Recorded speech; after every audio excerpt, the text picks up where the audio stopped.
അങ്ങനെ എത്രയോ വർഷങ്ങൾക്ക് ശേഷം ഒരു സുപ്രഭാതം കേട്ട് അത്ര രാവിലെ എഴുന്നേക്കലില്ലാത്തതുകൊണ്ടായിരിക്കും ചിലപ്പോൾ കേൾക്കാത്തട്ടോ. വയനാട്ടിൽ ഞങ്ങൾ എഴുന്നേറ്റ് ഒരു 6:45 ഞങ്ങൾ വിടുകയാണ് നേരെ മുത്തങ്ങ വൈൽഡ് ലൈഫ് സാങ്ച്വറിയിലേക്ക്.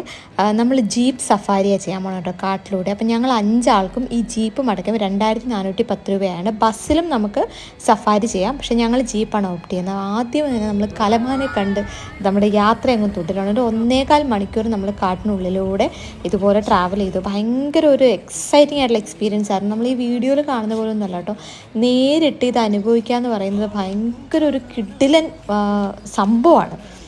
ആന ഓടിച്ചിടാൻ വന്നു, ഞങ്ങളെ പേടിക്കണ്ട കേട്ടോ, അത്രയും വലിയ പ്രോബ്ലം ഒന്നും ഉണ്ടായില്ല. ജസ്റ്റ് ഒന്ന് സ്റ്റാർട്ട് ചെയ്തതേ ഉള്ളൂ, അപ്പോഴേക്കും നമ്മുടെ വണ്ടി വിട്ടു. പിന്നെ ഇവിടെ വരാൻ താല്പര്യമുണ്ടെങ്കിൽ നിങ്ങൾ ശ്രദ്ധിക്കേണ്ടത് രാവിലെ 7 മണി തൊട്ട് 10 മണി വരെയും വൈകിട്ട് 3 മണി തൊട്ട് 5 മണി വരെ ഉള്ളൂ ഇവിടെ സഫാരി. അതും നമുക്ക് പ്രീ ബുക്ക് ചെയ്യാൻ പറ്റില്ല, ഇവിടെ തന്നെ വന്ന് ബുക്ക് ചെയ്യണം. 45 ജീപ്പേ ഉള്ളൂ.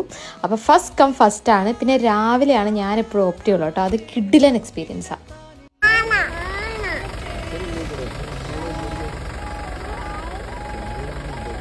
പിന്നെ കണ്ടതൊക്കെ ചരിത്രം എന്നൊക്കെ പറയുന്നത് ഒരു ലോഡ് ആനകൾ. ഇനി നിർവൃതി അടഞ്ഞാട്ടോ നമ്മൾ പോകുന്നത്. അത്രയും എക്സൈറ്റഡ് ആണ്. ഈ സീൻ ശരിക്കും നേരിട്ട് കാണണം കേട്ടോ, ഭയങ്കര അടിപൊളിയാണ്. ഞാൻ വയനാട് പലതവണ വന്നിട്ടുണ്ടെങ്കിലും വയനാട് ഒരു അത്ഭുതമായി തോന്നി ശരിക്കും പറഞ്ഞാൽ ഇപ്പോഴാണ്. So don't miss this.